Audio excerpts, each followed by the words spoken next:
Caleb zips around his mother's back, rolling a wooden wheel on a makeshift metal axle.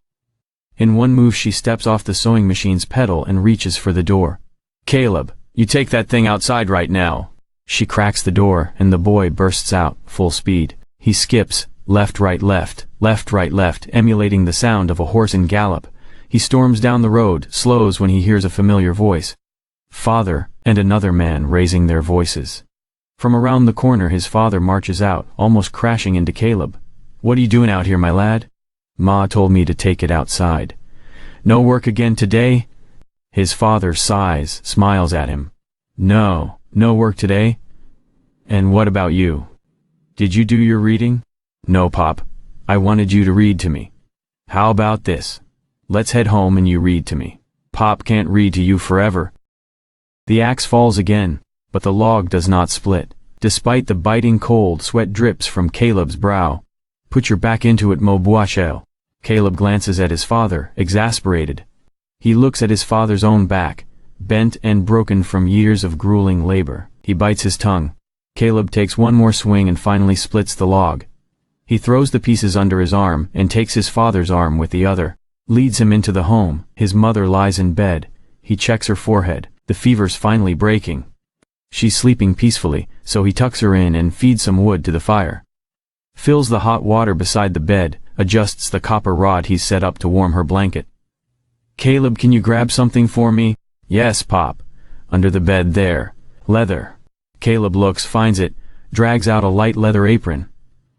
Loops cross its belt, all empty save for one, a rusty old wrench. "What happened to your tools, Pop?"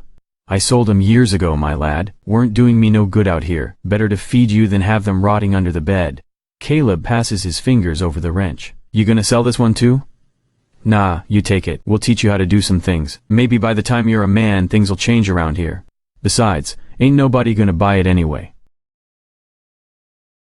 The warden let me take the two of you with me. The men in the cells next to Caleb have been as good as company can be in a place like this. Rory took a swing at a lawman during a labor riot at a coal mine, but is otherwise a shy and gentle ox of a man, barely 20 years of age. Declan, conversely, is as popular as they come in a place like this, his silver tongue getting him in the good graces of every gang in the prison. The two had Caleb's back several times, and it was time to return the favor. Declan, of course, is the first to respond. "You're kidding. They're just going to let us free?" "Not free. But we can work time off our sentences.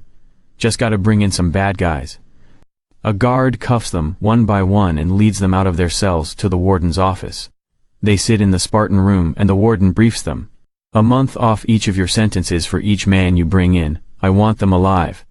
Think of this as your penitence. What's to stop me from just going on the run?" Caleb turns to Declan, looks him dead in the eye. "That ain't how this is gonna go." The warden hands Caleb a paper.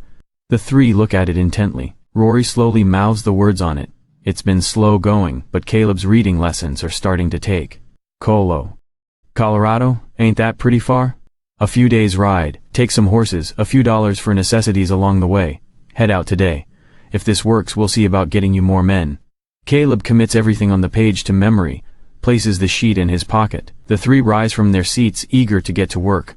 "One more thing, Quinn. I had to pull a few strings, but I was able to get you this." The warden places his spike gun on the table.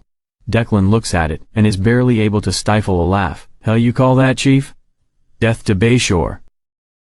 The Hellshire gang rides behind him, uncharacteristically quiet, even Declan. It had been many days on the road, and they were exhausted. The mountain paths are unapologetic. But this has to be the place. The main street's empty. Bunch of them are at the local theater, which is raucous with laughter and song. Rest of them probably got reasons to hide. Caleb ties his horse at the local saloon. Rory and Declan close behind. They feel the weight of dozens of eyes as they enter the establishment. They sit at the table closest to the door. Rory looks at Caleb, his eyes pleading. "Just one drink." Caleb closes his eyes and shakes his head. "Business first. You folks visiting, or just riding through?" Caleb looks at the barkeep, a frail man with a pencil mustache. "Just a quick stop, I hope. Maybe you can help make it quicker." He conjures the crumpled scrap of paper from his pocket. "Rodrigo Sandoval, skipped out of town on a debt." Bartender takes one look at the name on the poster, sees the massive weapon on Caleb's back, goes stark white. He gestures subtly to a table in the back. Caleb stands and approaches the table. 3 men play cards while the other 2 sit back in their chairs. Which one of you's Sandoval? A couple of the men reach for their guns, but they've already got Rory and Declan's pistols trained on their heads. None of them talk. No need for this to get bloody, fellas. Supposed to take him alive. The one in the middle leaps out of his chair and tries to tackle Caleb, tumbles over him clumsily, rolls to the floor, runs for the door. Rory and Declan let loose on the other men, killing them before they can even put a hand on their guns. Rodrigo barely makes it to the door before a terrible crack rings out. The spike protrudes through the front of his thigh and he screams in pain. A harsh jerk of the chain drags him to the floor. Declan turns to the barkeep, cash from the card game in hand. "Don't suppose you got any victuals for the road?" Caleb and Rory ride to the edge of town, through the carnage and viscera, the radiance of a full moon their only light. They find an appropriate place. Quiet, nice view, small cactus growing nearby. Caleb hands Rory a shovel, and the 2 start digging at the hard, dry earth. The sun pokes over the horizon as they finish digging. Caleb places Declan's shattered, perforated body in the grave. They cover him and place a small marker on top, a pile of sturdy rocks. Rory coughs, perhaps from all the gunpowder, perhaps choking back tears. His voice comes out even smaller than normal. "Should we say something?"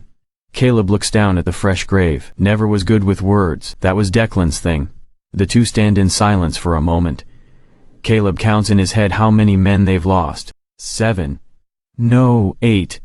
Since the Hellshire gang had grown it was hard to keep track. Not anymore though. Declan's body was the only one he could even find enough of to bury. A cool gust of wind passes over the site, pushing the last of the night's chill, making room for the sun to bake the earth again. A paper blows in, catches on Rory's leg. He grabs it, picks it up, tries his best to read it. "Hey Chief, this say what I think it says?" Caleb reaches for the paper and reads the headline out loud. Henry Bayshore purchases Hellshire Penitentiary. Every muscle in his head starts to clench and burn. His hand trembles as he grips the paper, punching his thumb through the picture of Bayshore. "Saddle up. We're riding out." "Hang on, I had it working not 5 minutes ago, sir." Bayshore looks down his nose at the strange device. "How many men do you suppose this contraption could replace on the line?" Caleb stops oiling the chamber and thinks for a moment. "Not sure. Could be a dozen. More important is that it never makes a mistake. Gives you the same result, every time. Come inside, Mr. Quinn. Let's talk in here." Caleb follows his boss into a lavish office. He looks at the enormous desk with its miniature train and its glass globe. Desk probably costs more than everything Caleb owns. He slumps into the seat across the desk. "Mr. Quinn, I think you're a bright young man, positively bursting with potential. I've stuck my neck out quite far keeping you in our employ. But that's because I expect big things from you. I want you to think bigger." "Sorry, sir." "No need to apologize, young man. But we won't be buying this contraption, I'm afraid. Speak to Lee in the workshop, he'll set you straight." Caleb gets up and puts a hand on the spike planter. "Actually, you can leave that here, young man. Head to Lee, quick, quick." Blood pours out of Bayshore's stomach, spills out onto his carpet. His face is a swollen, broken mess. He spits out a tooth, looks Caleb straight in the eye. "You'll hang for this." It's enough to bring Caleb back from the rage that had subsumed him. He had come in here to confront Bayshore. It had been months now of tactical encouragement, driving him to create new inventions, only to tell him they were impractical. All to keep the patents to himself. Sell them for thousands. Bayshore coughs, dribbles more blood onto the wound in his stomach. Grabs onto the spike that's nailing him to his enormous desk, limply tugs at it, gives up. Caleb tries to form words, to tell Bayshore it isn't even about the money, but he can't find them. Even battered and beaten, bleeding on the floor, all Bayshore evokes is more fury. All those times he said how lucky Caleb was to even be hired, given his stock. All the times he said he was barking up the wrong tree. All just manipulation.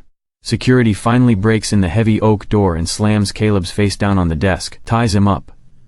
They've got the local doctor in tow who's already tending to Bayshore. Caleb's face is close to Bayshore's, and now he's able to find words to whisper before he's hauled out.